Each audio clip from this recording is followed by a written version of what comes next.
سڵاوتان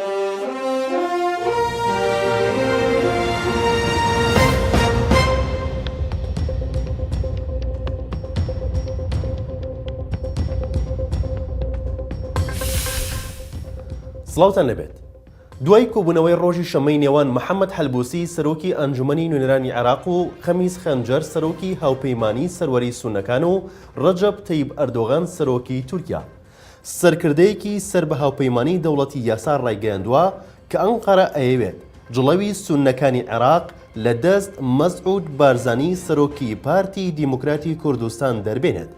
جاسم محەممەد جعفەر سەرکردەی دیاری سەر بە هاوپەیمانی دەوڵەتی یاسا لە لێدوانێکی ڕۆژنەمەدا ڕایگەیاندووە تورکیا و وڵاتانی تر هەوڵ دەدەن سوننەکان لە بابەتە سیاسیەکان و لە یەکتێگەشتنەکانیاندا لەگەڵ مەسعود بارزانی سەرۆکی پارتی دیموکراتی کوردستان و موقتەدا سەدری ڕێبەری ڕەوتی سەدر و لایەنەکانی تردا جۆرێک لە هێز و سربەخۆییان هەبێت.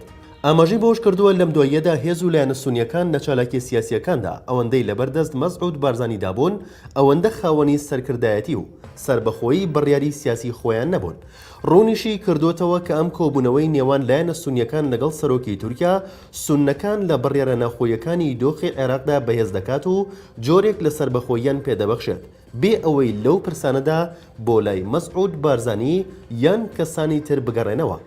ڕۆژی شەمەی ڕابردوو محەممەد حەلبوسی سەرۆکی ئەنجومەنی نوێنەرانی عێراق و خەمیس خەنجەر سەرۆکی هاوپەیمانی سەروەری سوننەکان لەگەڵ ڕەجەب تەیب ئەردۆغان سەرۆکی تورکیا کۆبوونەوە کە بەپێی ڕاگەیەندراوی نووسینگەی سەرۆکی پەرلەمانی عێراق لە کۆبوونەوەکەدا تەوتوی پەیوەندی دۆستانە و هەماهەنگی و هاریکاری نێوان هەردوو وڵات لەسەر جەم بوارەکاندا کراوە جگە لە هاریکاری لە بواری ئاڵوگۆڕی زانیاری ئەمنی و هەواڵگریدا.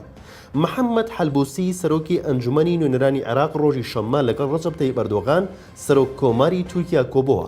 با گوێرەی ڕاگەندراوی نووسینگەی حەلبوسی لە سەرەتای دیدارەکە حەلبوسی هیوای تەندروستێکی باشی بۆ سەرۆکی تورکیا خواستووە دوای چاکبوونەوەی لە ڤایرۆسی کۆرۆنا.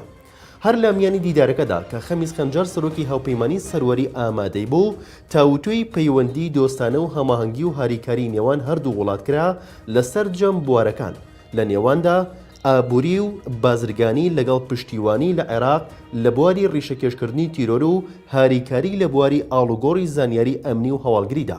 لە بەشێکی تری دیدارەکەدا گفتوگۆ لەبارەی ئاسانکاری لە ڕێوشوێنەکانی پێدانی ڤیزا کرا بۆ عێراقیەکان لەو بارەیە و سەرۆکی تورکیا ڕاستپاردەی دەرکرد کە ڕێوشوێنی پێویست بۆ ئەو پرسە بگرێتە بەر. لای خۆشیەوە ئەردۆغان تەکیدی کردوتەوە لەسەر پشتیوانەکانی بۆ عێراق و دامەزراوە دەستوریەکانی و بەردەوامی هاوکاری و هەماهەنگی بەو جۆری سەقامگیری لە عێراقدا دەستەبەر دەکات و خزمەت بەگەلی عێراق دەکات.